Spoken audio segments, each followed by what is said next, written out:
The race is on, and as the dust continues to settle on Christian Horner's ousting from Red Bull, we answer your questions on what's happened and the implications. I'm Edd Straw, and joining me to discuss the power of the Verstappen camp, Horner's next step, and much more are Scott Mitchell-Malm and Nelson Valkenburg. Well, Nelson, welcome back. We'll come to you first. Nice, quiet week last week after Silverstone, relaxed, big gap. Easy, wasn't it? The moment we leave the UK, it all kicks off. It's insane. What a week we've had, and what an unexpected week we've had to that. This is not one I think any of us saw coming for this week. It wasn't marked in my calendar for sure. And Scott, obviously, plenty of work been going on. You weren't on our original podcast that we did talking about the Horner ousting, but you've been busy doing videos and writing stuff. You love this sort of thing, though, don't you? It was one of those days where you kind of feel like everything, you know everything's going out the window. So there's like a degree of frustration, and all the plans have turned to dust, and it's going to be a longer day than you were hoping for.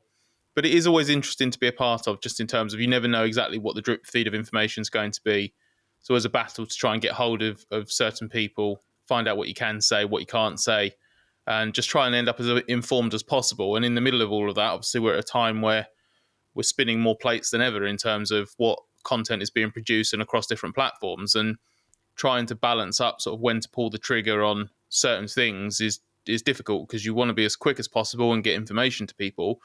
But you know that it's a little bit like an F1 team kind of keeping a part in the wind tunnel for a bit longer. The longer that you do it, the better the end product will be. But at some point, you do need to push it out there and get it into the wider world. So it has been interesting. I should also say that you'll be disappointed to know that my son Oscar thought that he was going to be on the podcast today, because he was in my office this morning and insisted on being in the chair that I'm sat in now and playing with the mic a little bit.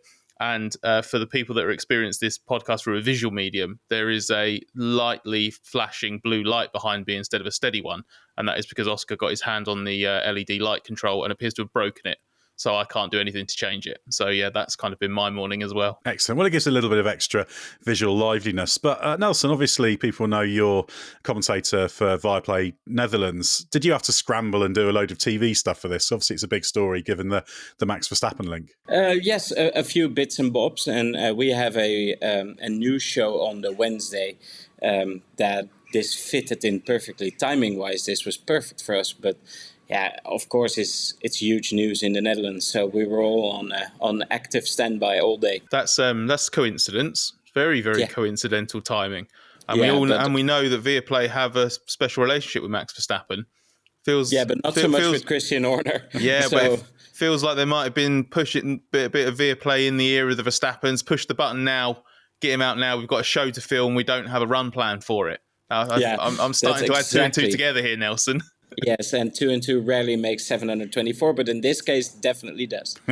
There's definitely some conspiracy theories being weaved with that bit of information. So look forward to see what people come up with. But it has been a huge talking point. As I say, we've already done our initial reaction podcast. So we thought for this one, we'd turn this over to the Race Members Club, who fired loads of questions at us for us to answer on the situation. So this podcast will be a little bit all over the place in terms of the topics we're discussing, but collectively, the questions will allow us to cover it from pretty much every angle you could possibly imagine, and probably a few you couldn't. So let's go for the first one. Scott, a question from Seamus. Will Red Bull still be as ambitious in F1 without Christian, or will it just be in the sport for marketing? Any chance they will sell the team? Yeah, that's an interesting question. I think anytime a decision like this is made, it's because the team ultimately has its best, or the people behind the team have its best competitive interests at heart, regardless of exactly the moves behind the scene to oust Horner. It's rooted in certain people thinking what's going to be best for the team longer term. And one of those factors is obviously keeping Max Verstappen for as long as possible. The other is that the team just couldn't lurch from crisis to crisis indefinitely going forward. So that primary motivation is about what is best for the team. And there will be some selfish interests within that. What's best for the team, in my opinion, is that Horner's not there, is how I'm sure a few people have viewed it. I suspect the happiest person in all of this will be Max Verstappen's father. So there's that to consider. Bigger picture, though, we know that this fits into Red Bull wanting its Formula One operation, that whole empire that Horner built at Milton Keynes, to operate more conventionally as a Red Bull sub product or organization. That's why the person who was quoted by Red Bull's parent company in the Horner exit is the person who is in charge of their investments and projects, basically. It's Oliver Mintzlaff. I can't remember his exact title, but that's how they see the F1 team. It's an investment. It's something bearing the Red Bull name. It's something that has to operate as a Red Bull entity. It's never been that way. It was never that way while Dietrich Mateschitz was alive. It was basically something that operated in the Red Bull name, but that was it. And Horner and Helmut Marko were free to run that however they saw fit. So it is a shift in how Red Bull wants to go F1 racing. That's why Red Bull 2 is so overtly Red Bull 2 now. No longer Toro Rosso or AlphaTauri. It's racing bulls. It looks more and more like a Red Bull team. It now operates out of the Milton Keynes campus too, which was a big Horner play as much as anything else. So the way that Red Bull goes about F1 is fundamentally different. I still think it's competitiveness driven rather than marketing driven, but the latter is obviously critical to what Red Bull wants to do. So I think that is a factor here, but how we know Red Bull in F1 is massively changing. What we don't know is whether or not it will be able to be competitive in the longer term. I don't think in the short term its ambitions will change, though. Yeah, absolutely, which means that sales very unlikely as well. We can almost rule it out, I think, for now. I kind of disagree with the premise that a lot of people, or let's say the equation that a lot of people made is that this is to keep Max. I have a hunch this may make it easier for both parties to separate.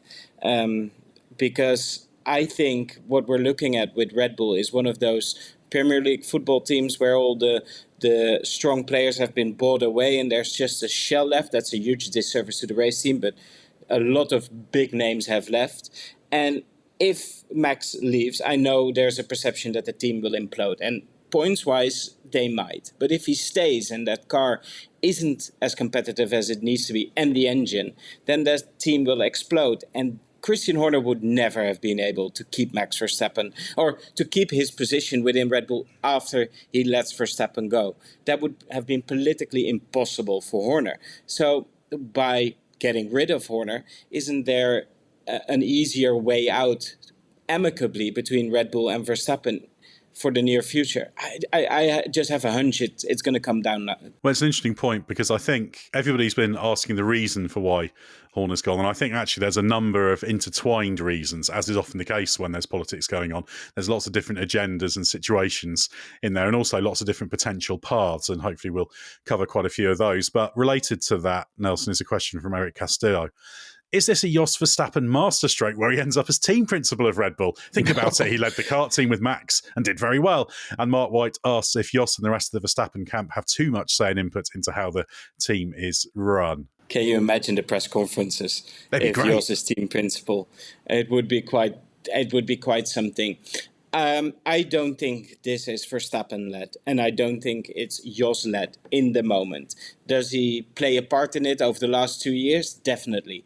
And that all may be compiled into one problematic situation for Christian. But I don't believe the last 2 weeks have seen the ousting of Horner because Jos made a play. I don't believe it's like that. Yeah, and I certainly can't see Verstappen as a team principal, but it's interesting, Scott, isn't it? Because this Verstappen the Verstappen influence has certainly played a part in fueling this whole thing, but it is just one strand, isn't it? And we're yet to see. I mean, my initial reaction was that it meant that probably it would increase the chance of Verstappen staying now, and then he looks to go for 27. But you can also make a case that if he's convinced that the 26 power unit won't be there, and if Red Bull, or as we've even heard mutterings that Red Bull might feel that the amount they're spending on Max Verstappen is unnecessary. So it could actually go both ways, couldn't it? It's yet to play out fully. Yeah, that's one of the reasons it's been so interesting to try and find out what exactly led to this, and why I think even Horner himself doesn't know the answer to that specifically. I think he has suspicions, as we all do, about who wanted him out and who was being listened to and who made the final call. What I would stress is that whether Max decides to go as a result of this or in 6 months' time or whatever, Max himself has never publicly had a problem with Horner or wanted him gone. He's not sided emphatically with him at times, which he's done with Marco, for example. But it's very much, it was Jos who was fighting the fight against Horner. A personal animosity basically between the two of them. So you look at it. I take Nelson's point. What I find so interesting is that you can look at it both ways. You can say that this is basically clears the path for Max to leave, but leave on good terms rather than as a colossal fallout between his dad and the team boss, or himself and the team boss.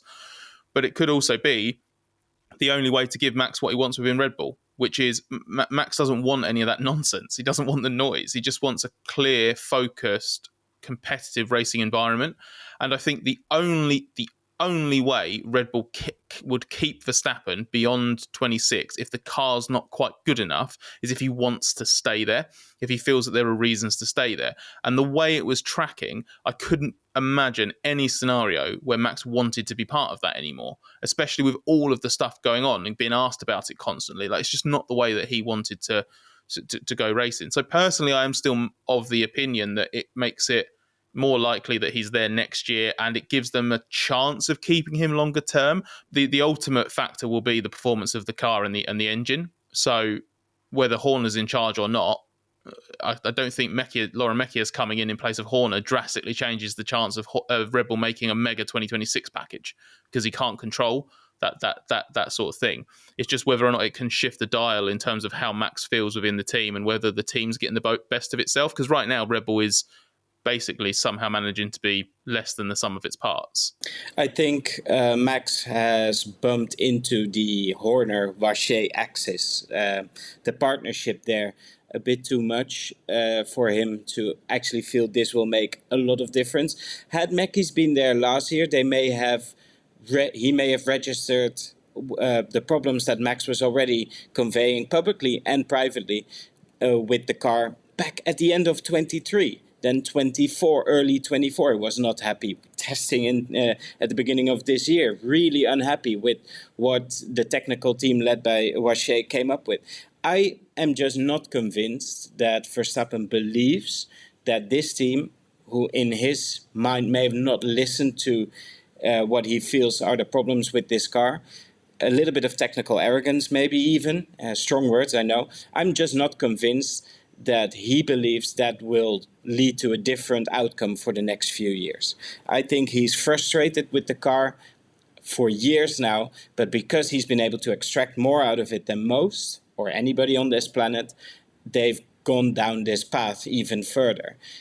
And it just doesn't feel like he's in lockstep with the technical team. And I don't think the sacking of Horner changes that. Right, the next question is from Emil Menash, which I'll take. Is it possible that Horner was further along in talks with another team than previously reported, and that got back to the corporate bosses? It's possible, but every indication we've had is it's nothing to do with it. It's not like Horner was trying to jump ship and they pushed him or anything. I don't know if either Nelson or Scott have heard anything different, but I think, as far as we can tell, it's a no on that. No, in fact, it's the opposite. He's had advances from Ferrari before 2 or 3 summers ago. Quite a big pitch from Ferrari when they were looking to get rid of Mattia Binotto, and he turned them down. And one of the main, apart from being very wary of what awaits you if you're in charge of Ferrari, I think he has built Red Bull up. He's in charge of everything there. He has a degree of control that he'll struggle to get anywhere else. Certainly at the time, anyway. And it just didn't appeal. He wanted to stay where he is. I suspect what will change now is that Horner will be more open to those kinds of conversations going forward. We should probably stress that Ferrari, as we understand it, haven't made any contact with Horner and presently don't have any intention to go for him. But we know that Fred Vasseur's out of contract. There's been pressure there. So it wouldn't surprise me if that interest is revived at some point. And I think if it did come in, as far as I understand it, Horner would at least be more open to it than he was before. When Ferrari was definitely interested, Horner was the right person to attract other big names. And that situation changed, though, in the last year and a half. He's not been able to keep or attract big names to the team, and that's part of the team's problems. I just have a feeling he's going to end up at Alpine. I've seen him in talks with both the Mayo, who's out, I know, and Briatore for hours and hours. And what he wants most is to be a team owner, I feel. He would love to own a team, and that team is partly up for sale. And there have been rumors in this paddock that with some backing maybe from Bernie Ecclestone himself, he could find himself at least a minority stake owner at Alpine. But that can only happen after January, because I think he's under contract until then at Red Bull. But if I had to put money on it, he's going to Alpine. But that's still a long way away. I think to do that, you probably need it to be the post-Flavio Briatore solution, because he's just escaped one relationship with an independent, hard-to-wrangle so-called advisor. I don't think he wants to get into a situation with another. And I can't. And you're right. He's not going to go there to just be like the team boss under Flavio or something. He'll want to go there at the highest possible level. He'll probably want the sort of team boss equivalent of what Adrian Newey's got at Aston Martin. He'll want a little bit of the team. He'll want a really, really high-level title. He'll want as much control as he wants over the things he wants to be in charge of. I have actually, there was something I was going to add. I thought of something that Nelson mentioned in a previous answer, which was about that axis between Horner and Vacher and the issues that the Verstappen camp, or doubts that they've had over that, and where they've sort of butted heads. I also think Horner's exit now leaves Vacher quite vulnerable, because Horner had made him the totem of the technical structure, had given him a lot of credit and everything when Newey was there still, and one of the reasons why Newey was sort of driven away. To be really interesting now to see what happens there, because I do think that Horner was basically Vacher's biggest supporter. And they have an alternative 3 doors down, because I believe Jody Eggington is there, working on different projects. Could slide into that role quite easily, knows how to work with Mekies. Yeah, and he was quite interesting. Was technical director, of course, at Racing Bulls. So, yes, the next question for you, Scott, from Professor Gratz. To learn that 2 key Horner allies, the marketing and comms guys, were also let go. I know they may have been close confidants of Christian Horner, but if this is about team performance or retaining Max, why would those guys get the chop? Yeah, so that's what leads us into a bit more of the sort of politics at play and the control that Horner had and the way that Red Bull wants to go about things. I said before, in one of the earliest answers, that what Red Bull wants to do with its F1 teams is to have it much more under the auspices of Red Bull itself, rather than operating separately. And I think the exits of Oliver Hughes and Paul Smith are interesting potential examples of that. They were at the very, very top of their respective departments based within Milton Keynes. You know, Paul was the group director of comms, and social media came under that too. And Ollie had joined, I think, as head of marketing, and then just gone through all of it and was chief marketing officer, I think, in his as of last summer, so the last year or so. My suspicion is they won't be directly replaced, but you'll end up with sort of team-specific marketing and communications people that then report into Red Bull GmbH, into the parent company in some way. Be a little bit of a dilution of power, because I think that was an example of that kind of nucleus that Horner had put together at Milton Keynes. It's really hard to overstate just how much that had become its own independent thing entirely. And this idea of, was it Red Bull Racing or Horner Racing by the end of it, and the way that Horner was trying to move stuff. And I think he had felt he had secured that power base probably a bit more than he actually had.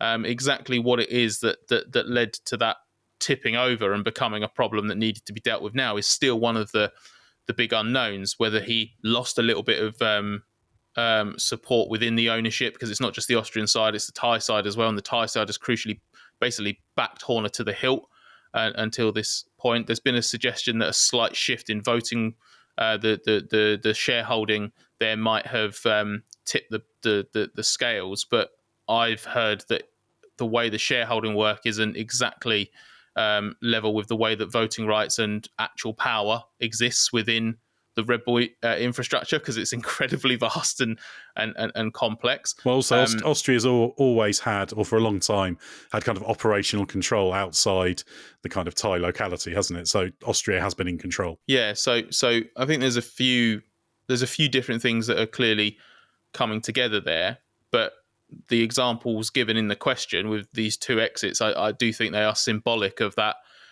sort of broader element at play here, which is how much was Horner in control and how much did Red Bull want to take some of that control back. It was strange to see the press release, if you can even call it that, come from the Austrian Red Bull content operation. Thomas Niewasser sent out the press release. It didn't come from Milton Keynes at all. It took them a day and a half to catch up with events. In fact, it seemed that the Racing Bulls operation was on top of what was happening way more than Milton Keynes.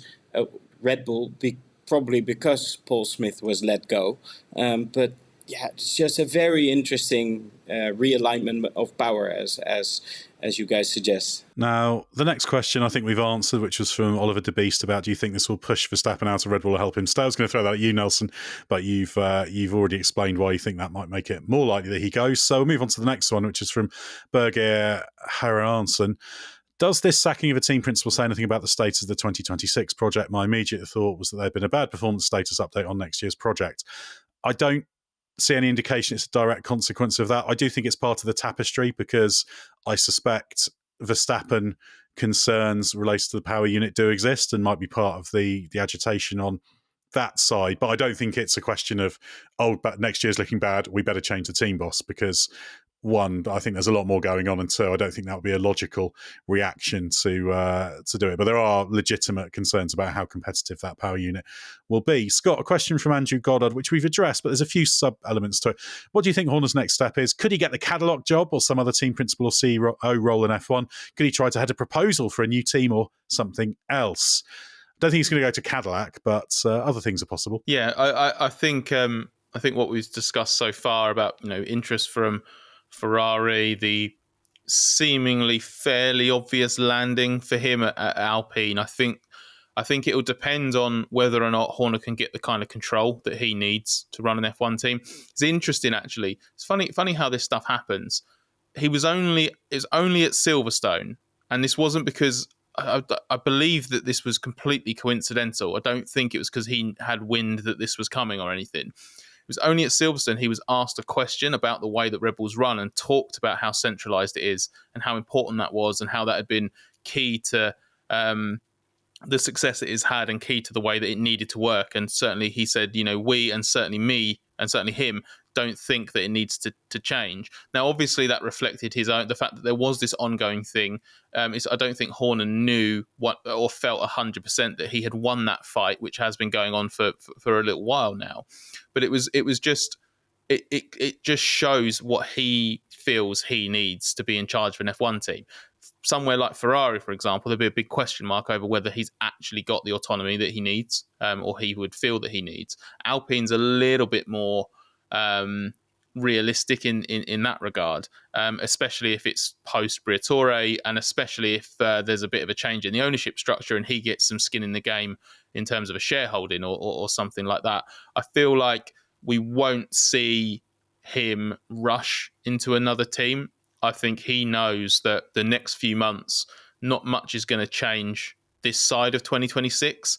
But once the new rules come in and we see what's working, what's not, and then you start to see fingers being pointed elsewhere, feels like that's the most logical shift, unless there's something sooner than that regards, what Renault wants to do with Alpine and how they want to proceed there. That feels like what Nelson was saying earlier about Alpine and Renault, like something changing there is the more likely sort of short-term thing that would trigger something. If he wants nature to take its course, I think you're looking at early 2026 before you see what opportunities might arise. Next up, Nelson, a question for you from Tim Ridley. Will Red Bull continue their reticence in criticising Max Verstappen when he goes too far now? Or is this change only reinforced the fact that Max truly calls the shots at the team? I believe Mekies is not beholden to Max Verstappen or to anyone within that team. He was as shocked as anyone to find himself in the team principal role. But I think Mekies is quite a realist. And I think that realism, it all ties in with what they want with Max. So if we're now on a trajectory where there's an amicable split up, what my gut feeling is saying, they will maybe criticize him a little bit more. If it is to tighten the hold on his contract, then they won't, because that will never work. So yeah, it's a very interesting position that they find themselves in now, and we'll be watching closely, I think all of us, to see how they deal with Max, with the way Max races, with all the noise that surrounds his contract and the potential move to another team. So it will be very interesting, but yeah, we'll wait and see what Mekies actually does. I think he's a bit similar to Horner in that his specifically when it comes to sort of how he talks about his team. I think Mekies is very much in that role of he's very much glass half full kind of person, and he protects people, he defends people, he isn't afraid to say when he thinks things have gone wrong, but I think he looks for the positive. And that's similar to Horner, because Horner always felt his number one job was to protect his team come Sunday evening when he spoke to the media, even if he didn't necessarily agree with what he was saying. And I think that's been borne out by various stances he's adopted over the years, with some of Max's driving being the sort of optimal example of that. So I don't think Mekies is the kind of character who's going to tear his driver a new one if he feels that they've overstepped. But it will be interesting to see sort of how it's impacted by circumstances, as Nelson said. If something fundamentally is shifting within the relationship, what has he got to gain by protecting his driver if he doesn't believe in what he's protecting? Imagine he answers his first question in a team principal press conference with, "Well, look," then we'll know that he's in the Horner mold. Exactly, yeah. Well, it's going to make the next double header very, very interesting in terms of how they communicate, certainly. Right, let's get on with some more questions now. Scott, Daryl Finch says, is this good news or bad news for Yuki Tsunoda? Mekies always spoke very highly of him while he was still at Racing Bull, so on the face of it, it feels like it would be more supportive of Yuki than Horner was. Yet at the same time, I wondered if Yuki's best chance of staying at Red Bull for 2026 was if Max left, almost forcing them to keep him for the sake of some driver continuity. If this move is ultimately successful and keeps Verstappen from leaving, does that make Yuki Tsunoda more expendable? And could Laurent Mekies' arrival maybe help Yuki Tsunoda's performance a little? Yeah, I think it will be good for Tsunoda. First of all, I don't think Verstappen leaving is Tsunoda's best chance, because I think if Verstappen leaves, Red Bull's got complete freedom to do what it wants with the driver lineup. And I could see it making some kind of hyper-aggressive play to get in George Russell and then stop messing around with the whole, Carlos Sainz can't drive here because Verstappen's here, and like buy him out of his Williams contract. It would also be pretty Red Bull of late to pay a load of money to get hold of a driver they could have signed for nothing last year when he was actually available. So I don't think Tsunoda's fate is intertwined with Verstappen's, but I do think Mekies coming in could be good for him. The one thing I would say, though, is Horner and Red Bull as a whole have been really supportive of Tsunoda. There's not been any indication from Yuki or the team around him that they feel like there's been too much gravitating towards Verstappen and he's not been having a fair crack at it. They understand why he's been where he's been on car specification, for example. He crashed at Imola, he put himself behind, and Red Bull's strategy since then has effectively been to keep him steps behind, but then move him onto a new spec once Verstappen's basically done with that spec, and they don't need to carry those spares going forward. It's a cost cap thing, it's a development thing, it's partly self-inflicted, and they know what the situation is within Red Bull. I spoke to someone very close to Tsunoda at Silverstone, interestingly, and I don't believe they had any foresight of what was to come, but Mekies actually just wandered through hospitality while we were chatting, and that's not because he was there for his meeting and being told he had the promotion. That's because they have a shared hospitality at European races where they have the what's called the Red Bull Energy Station. But as Mekies walked past, he pointed at him and just went, "That is the best person I've ever met in racing." Just in terms of the way that Mekies is as a person, the way that he talks to people, the way that he gives support. You might remember when Liam Lawson was demoted earlier this year, Mekies was front and centre at Suzuka in welcoming Lawson into the paddock and welcoming officially back into the team at the track. He understands that it's a human business as well as just, pure sporting performance, and the two things are connected. So if Yuki's got any chance of kind of pulling things together and not falling into a never-ending spiral, there are fewer people I can think of. There are a few people I can think of that would do that job as effectively as Mekies. I think as a whole, the second car at Red Bull benefits hugely from having Mekies in this position, because he is a former race engineer. He is someone who can look at it from that dynamic with a driver and see whether or not they've gone down a road that doesn't benefit that second driver, whoever it is. And he is a huge Yuki believer. So I think Yuki is maybe the happiest guy at Red Bull right now, simply knowing that there's someone apart from Pierre Rocher listening to what he's saying and understanding what he is saying about the lack of confidence going into a corner, etc., etc. Laurent Mekies will understand within 2 seconds what he means, and will be able to convey that to the technical department top down. And that's going to be very interesting for that second Red Bull seat. Next up, a question from Romich Kaiser. For you, Nelson, is Laurent Mekies a good replacement for Horner at Red Bull? His time at Ferrari was full of bad strategies, blunders and overall weird decisions. It continued at Toro Rosso, for example, a strategy in China, even though Mekies was in another role. I believe he is exactly what they need to start this rebuilding phase because of that humanity, the technical expertise that he has.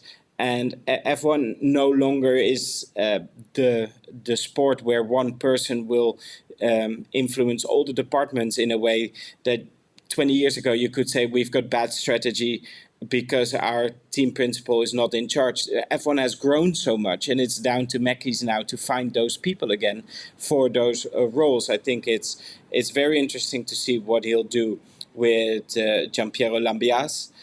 How he puts him on a platform. I think he's a people person. I think he enjoys working with young people. I think he therefore is the right person to bring Red Bull back. And it's going to be quite a long haul, I think. I don't think anybody there is kidding themselves. I don't think they're going to be in contention compared to the likes of McLaren next year. But that's my feeling. I think they've suffered too much. Right, next up is a question from Ed that I will take, might as well, given the similarity of names. How were Red Bull able to get over the gardening leave rules in getting Mekies in so quickly, and does this scream a problem with one company owning 2 teams? Yes, well, I don't actually think this in itself is a problem about owning 2 teams. I do, as I've talked about before, have concerns with sporting integrity about common ownership. I just think in general in all sport that's a bad thing. But I think in this case, it's just as simple as if you've got a contract with somebody and all sides involved agree, then you don't have to have gardening leave. It's not mandatory. And obviously there was a very frictionless discussion between the people with decision-making powers over what Laurent Mekies does, funnily enough. So while I do think there is a problem with one company owning 2 teams, I don't actually think this specific element is a concern, although obviously there's the wider debate about the potential for doing all sorts of things, moving personnel generally between teams. But in this case, I don't think it's really a problem, even though there is a wider concern. Right, Scott, a question from Alex Pitt. Does Racing Bulls end up in a weaker position because of this? It seemed that Horner took a more direct role in the operation of that team, and now it has the risk of going back to being relatively directionless, especially if the engine next year is weak. So this is more about the sort of like previous influence over the second team and sort of what Horner had done for that, isn't it? Because obviously he was quite key to the centralisation of that at Milton Keynes, bringing in Mekies as the team principal and Peter Beyer as the CEO. Believe he had a role to play in Visa and Cash App coming in as well. They could offer them more on the second car than they could on the Red Bull car. It's very interesting because part of me wonders if actually sort of some of the moves that Horner made there, which he thought were kind of to his own end to a degree, have actually ended up being his undoing, because maybe Red Bull have seen the value in that second team and the way it can run, and also the fact that it's just being run better means that I don't really feel that it was something that Horner could have sort of had sort of indirect control of, like longer term. It's interesting. You did see the way that the sort of main Red Bull Racing tentacles spread onto that team in different ways. You remember when Daniel Ricciardo's future was massively up in the air, and the aforementioned Paul Smith ended up sort of being there supervising Ricciardo through media sessions and listening in and stuff like that, because there was that direct influence that the Horner camp had. But in terms of where it leaves the team, I feel like it has the capacity to operate independently enough in terms of the day-to-day stuff that's kind of irrelevant. It does have its own CEO. It does have a team principal in place of Laurent now, so Alain Permain, who I think is a really interesting appointment as team principal. I'm actually quite fascinated to see how that goes and what that will actually mean, what kind of team principal he'll be. I suspect it will be a little bit more in the kind of the Jonathan Wheatley at Sauber kind of team principal, where he's not actually running the team. He's not running the business, but he is in charge of the team that's at the track. Effectively, Alan is someone who is incredibly experienced. He was Mr. Enstone, wasn't he, for forever until he left as part of the great Alpine exodus, and was one of the people that Horner brought in. What I think year that team's, he has had, Alan Permane. Yeah, I think he's. I think it's interesting. I don't know whether or not it'll work, but it's we've seen a lot of teams benefit from appointing people who aren't sort of managers or businessmen or whatever. They are F1 people, engineers by trade, who know how it all works, and some of them prove to be great leaders and managers. Some of them struggle a little bit more, but I think whatever happens there, I think the whole organisation as a whole, yes, it's more part of that Red Bull racing world in Milton Keynes now with the base that they've got there, but it is still kind of its own little ecosystem at the same time, and it's done enough over the last 18 months, I think, to start standing on its own 2 feet. Yeah, I think it's fair to say, although Horner he had sort of a degree of dominion over it, but he wasn't involved in the day-to-day or the operations or anything, so I think it'd be pretty seamless from that regard, other than it leading to Mekies. Moving on. Right, Nelson, a question from Stuart Coulter. Will Laurent Mekies continue the Red Bull philosophy of promoting driver talent internally, or do you think he'll take the bull by the horns and identify a driver outside of the Red Bull pool to fix the second seat conundrum, assuming Verstappen stays? I think he is invested in the 3 drivers within that operation, apart from Verstappen, to such a degree that he will fight to get one of Tsunoda, Lawson, or Hadjar a fair shot at that second seat again. But I think Red Bull's starting to realize, if Verstappen stays, big if, they need substantial backup, because they are in such a weak position for the moment he does leave. It was interesting to hear Horner say over the weekend that the team has to be ready for a moment that Verstappen leaves, and that is quite true. And that's why it was so problematic or stupid that they didn't go for Sainz last year, because that would have been the easiest option. So I think Mekies will look towards a backup plan for Verstappen, but he will give those 3 kids, including Lindblad, maybe even 4, a real shot, because he is so good and so interested in young talent.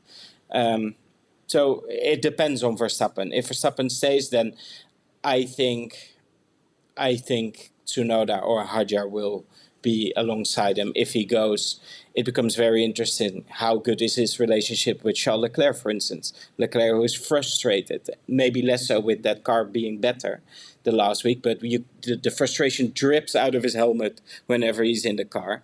So very interesting to see if Mekies actually has some pull here with different drivers and a different relationship than Horner would have had. Yeah, and I think there's always the problem within Red Bull as well of there will be questions about why we're spending all this money on this young driver scheme if we're not going to use them. So there is that political element there as well. Right, a question from Harry Evans. Would Horner's departure and Red Bull's apparent struggles open Racing Bulls up to a possible sale?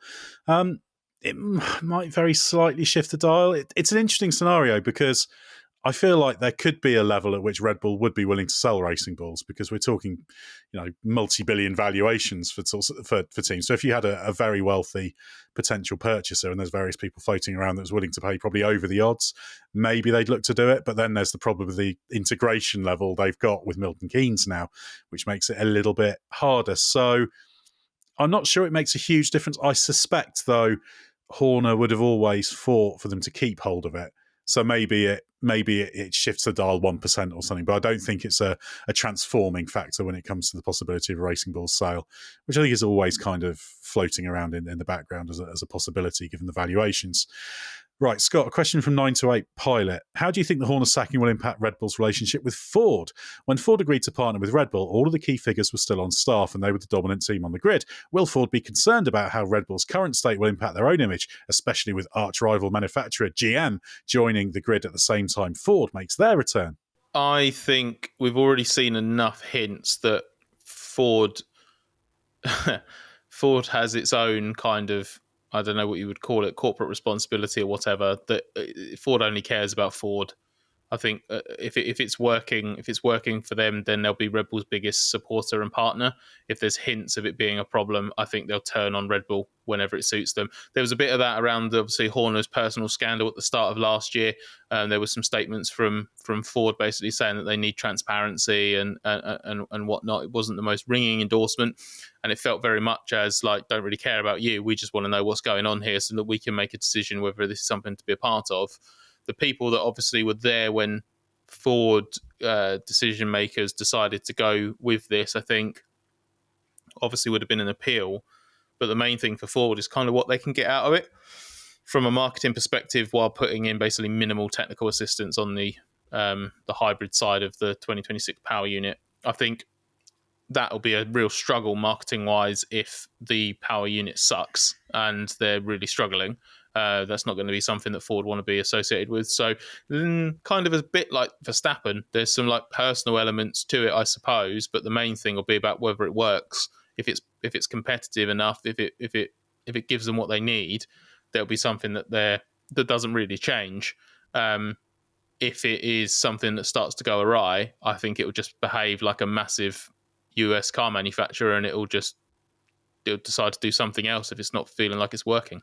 Right, the next question for you, Nelson, from Aidan Fozzard. Below the politics at the top, given team bonuses are paid on constructors' position, and to paraphrase Sergio Perez, Horner only wanted a one-car team focused on the Drivers' Championship. How is morale and recruitment at the team? Could this have been a factor, even if a minor one? After all, an F1 team has 1,000 people working hard below the surface of the visible few. I don't think it's a minor factor. I think there's been a brain drain at Red Bull, and there's a problem getting the right people there. But the people that are there now have seen the team fall away. I think they're fourth in the constructors right now.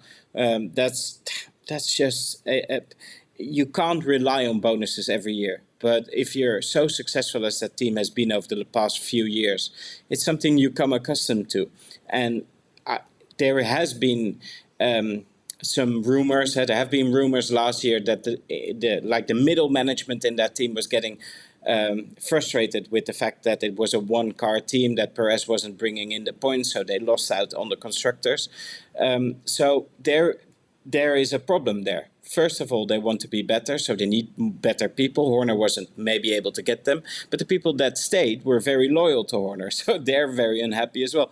And what we've heard over the last few days, we had some calls with some people there, is that the people that were still there, the core team that were so loyal to Horner, are super unhappy. So it's a bit damned if you do, damned if you don't, but that team is not going to really warm up to Mekies super quickly. He'll win them over, but there are a lot of hurt people there. So it just doesn't look good either way. Whether it improves the opportunity to get the right people in, that's the second matter. But for the immediate future, that's an unhappy team. Yeah, it's a good point, because it's something that I was thinking the other day when we did the story on the two close allies leaving immediately. I was thinking, I wonder how many other people in there might not necessarily be removed by Red Bull, but might just want to go, because Horner had his downsides, but from a Red Bull perspective, he's been there from the start. It's 20 years of building that team, shaping it in his own image. His fingerprints are everywhere within the organisation. There'll be a lot of people that he's directly responsible for hiring and promoting. There's even if you just look at the structure that was put in place for this year, trying to combat the loss of Jonathan Wheatley on the sort of race operations side, but also impending other exits as well. You know, a lot of people within the trackside team got promotions to senior positions as they try to split some of those responsibilities within the engineering and mechanics and the sort of running of the whole operation. And you just wonder how many, loyalty is a big thing. And if some people do feel more loyal to Horner than they do to Red Bull, and they don't like the way it's going, there will be people that want to leave. It might not be this week or this month, but it'll be sooner or later. A question now from Edd Straw that I'll take. Do you think Jonathan Wheatley would be at the front of the queue of Horner replacements if he was still at Red Bull? And if so, do you think he'll regret leaving when he did, or would he be happier with his current Sauber Audi gig? Yeah, I think if he was still there, he would probably be the logical successor, wouldn't he? And we know he had some ambitions in that direction. Will he regret it? Only really he can say that. Looking at it, I doubt if he'll lose much sleep over it. I think at worst, if there is any regret, it might be, well, maybe if I'd stayed there, I could have picked it up. But I think he's relishing the challenge. of going into a new environment and kind of building it up. So I don't think it'll be a big concern for him. And, he's able to go into Audi and gain a lot of credibility immediately because he'll look like a hero rather than trying to kind of recreate the magic at Red Bull that has faded. So, yeah, I think if there is any regret, because he might have seen that the Red Bull team principalship may have been almost his birthright, given how long he was there, if you like, I don't think he'll regret it too much. He feels like a man reborn. He's so unshackled right now at Sauber. Whether he stays like that when Audi totally takes control is a second question. But with Mekies operating at such a high level at Racing Bulls, maybe it would have been a scenario where Mekies moves to Red Bull and Wheatley's put in charge of Racing Bulls. That would have been an option as well, because of how Mekies' track record in the last year at that organization. But it's all ifs and buts, and I do think Wheatley is very happy at the moment. And especially this week, I don't think he's losing a lot of sleep over it. Right, on to the final part of the podcast and more listener questions. So, Scott, Chris Parrott asks, do you see a political future for Horner? Will he be getting some phone calls from Tim Mayer? Tim Mayer, of course, who announced his desire to stand against Mohammed Ben Sulayem. I don't think that is in his immediate future. Primarily, I do think he would fancy himself as a politician, but given he's ended up being quite cosy at times with Ben Sulayem, I don't think that Horner's first move into politics would be to then run against him. But I think because he's, he wasn't a very successful or good one, but he's a racing driver at heart, so he's got that in common with Mohammed, I suppose. But the way that Horner wants to go about things is... He's won a Formula Renault UK race. Past Poggio de la Rosa to do it. Mohammed Ben Sulayem? No. No, he was more on the loose stuff. No, Christian Horner, obviously. Yeah. I think Horner's just more driven by the competition side of things and participating. If all avenues that he likes or would want to pursue are closed off, then I think he might consider something like that. But I think he's going to be more driven to continue in a team leadership or, as we were discussing earlier, team ownership kind of capacity. Next up, a question from Shirag Shah for you, Nelson. Is there now a world in which Sebastian Vettel returns to Red Bull in some sort of management capacity? I heard he has had some preliminary talks with them, and he also recently obtained a certificate from Harvard Business School on sports management. It's an interesting one. First of all, can you remember a couple of weeks ago, we suddenly all got hot and bothered when Sebastian Vettel was floated as Helmut Marko's replacement, and Mekies went down the road of really defending Helmut Marko to anyone who would listen. So I found that dynamic interesting. I do believe that in the model of McLaren, splitting up competencies, I think it works. But is Vettel the right person to do that alongside Mekies? Maybe. He is a good spokesperson for that team. He has credibility and he has a sort of a certain joy about him. So it could work really well. And maybe then in that case, the whole junior program actually falls to him. Could be a combined role, but maybe David Coulthard is exactly the guy you want for that. But although we know he's quite close to Christian Horner as well, I do believe for Mekies to operate the race team perfectly, he needs a CEO that does all the marketing stuff, all the other stuff, and all the negotiations with the FAA. So he can focus, like Andrea Stella can focus on the bigger picture of the race team. Next question from Alex97 that I'll take. We always hear about driver contracts and performance clauses. What about team principal performance clauses? It's an interesting question.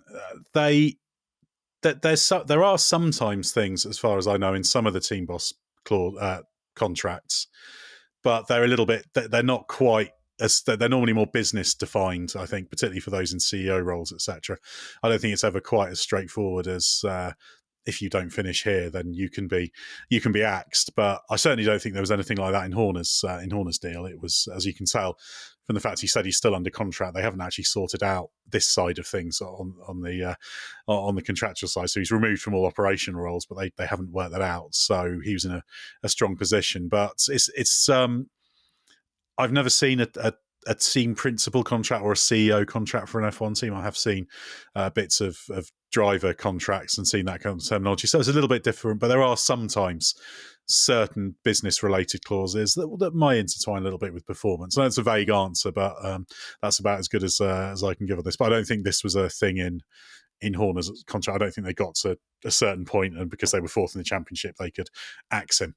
Right, question now for you, Scott, from Rob Fuller. What does Horner leaving mean for the balance of power amongst team principals? Toto Wolff becomes the longest serving by far. There are questions about Fred Vasseur's longevity. Some of the others are technically in the room as team principals, but have powerful CEO or advisors above them in the hierarchy. Will this impact F1's decision-making? Yeah, interesting. I was actually thinking earlier sort of where Mekies will sit in terms of how basically politically involved he'll be when it comes to everything from, if you're looking at simply being in F1 commission meetings and trying to decide on the future of F1, Mekies will be in the room. He'll have strong opinions about stuff. He'll have informed opinions about stuff. So I don't really have any issue there, but I think there will be clearly a stronger line of reporting in that he won't have, I suspect anyway, given that's one of the reasons we think that Horner's been removed, he won't have the autonomy that Horner's had before, so it'll be slightly weaker. In that sense, maybe he's not going to be the CEO of Red Bull Racing in the way that Zach Brown is the CEO of McLaren Racing, where he has ultimate responsibility and reports directly into the shareholders effectively. But each structure is slightly different. One thing that is interesting is he was already a team boss, so it's not a new one, although I suppose Permain coming in his place does add to this. What I was mentioning earlier, the kind of rise of the engineer team boss over the last few years. It's what someone said to me the day that this happened is, for all of the ills and the bad press and coverage that came with Horner at certain times, especially last year, he was good for F1 as a whole and an entity because he was part of the furniture and he was outspoken. He'd become a big profile in himself. Mekies isn't that kind of character. So I think there will be a shift there in terms of that. I think probably be for the better for Red Bull personally, but there'll be a shift there overall. And I think at a time where you see it, don't you, with a silly example, but the graphics around the international feed when it comes to the championship standings, they've obviously got photos of the drivers and they put the team ones up and it's Andreas Stella, Zach Brown, but it's Andreas Stella, Christian Horner and Fred Vasseur or something. And you think, we really need to be making celebrities out of these guys? They're the team principals. It's strange. It's all part of that big push, isn't it, to sort of make everyone and everything a commodity within Formula One. And I think that does get a little harder when you have engineer types rather than sort of individuals who have, Horner was quite hit and miss, I think, in terms of how charismatic he could be, but he certainly wasn't afraid of the limelight. So I think that, if for nothing else, that will change. It is a very interesting question, actually, because Red Bull has phenomenal power in Formula One, very influential. It's 20% of the teams, or it'll be 18% of the teams next year when we're up to 11. So there's a lot of power there to be wielded. And I think Red Bull at a corporate level could take a few leaves out of the Dietrich Mateschitz book because he was very much the silent partner in the team, except when he wasn't. And every now and again, he'd kind of crop up if he felt something needed to be swayed or influenced. He would kind of pop up and do something. And I think that's the way Red Bull on a corporate level needs to look at this. They don't need to start shouting the odds endlessly. Just kind of keep mostly quiet, wade in when you need to, and leave your kind of your F1 business unit to run the day-to-day politics. But yeah, history tells us that corporate entities being heavily involved in F1 teams can backfire quite badly. So that there are many cautionary tales there for Red Bull, and fascinating to see how they choose to wield that power or not. Right, Nelson, a question from Ananya Mishra. Does Horner go down as one of the all-time great team principals? I know some people don't like him, but he took a team that used to be Jaguar to multiple world championships and helped build a wider Red Bull brand into what it is today. If he takes the blame for Red Bull's state today, surely he deserves massive credit for what Red Bull has achieved in all these years. Unequivocally, yes. He is one of the great team principals. To bring a floundering team like that back, get the right people in place, and have continued success, keep the team together over a difficult period when the engine situation meant they couldn't fight for championships like they had gotten used to. He is undoubtedly one of the true greats. He just lost out in this particular situation, but for sure he is definitely the one we look to for the Red Bull success of earlier years and even in the last few years. So for me, he is one of the greats. And the final question, Matt Lee. On a related note, is Horner the most influential non-driver of the 21st century? That's quite an interesting question. He's certainly up there, isn't he? Because he's played a big part in shaping the 21st century F1 landscape. My gut feeling is he's not like top of that list. He's certainly in your 10, if you want to put it that way.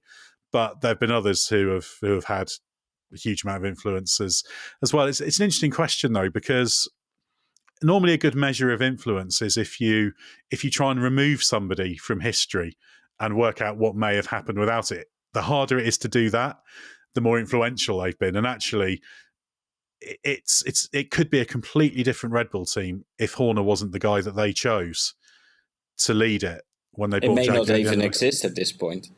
Well, who knows? Because Jaguar was floundering badly. So it's, certainly very, very influential.